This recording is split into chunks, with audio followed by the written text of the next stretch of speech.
नमस्कार, माझे नाव उवी उल्हास तेलंग.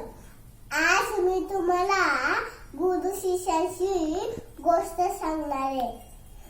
हनुमान लहान असताना हनुमानदारा खेळता खेळता शेजारच्या ऋषीच्या घरात गेला. ऋषीने छान पूजेची तयारी केली होती. हनुमानने त्याच्या पूजेचं चैत्य विस्कटून टाकलं. घर पण पसारा करून ठेवला.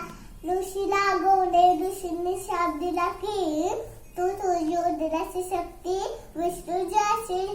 जेव्हा तुला गुरु श्रीराम भेटतील तेव्हाच तुझी शक्ती परत येईल. जेव्हा हनुमान मोठा झाला तेव्हा हनुमानचे गुरु श्रीराम भेटले.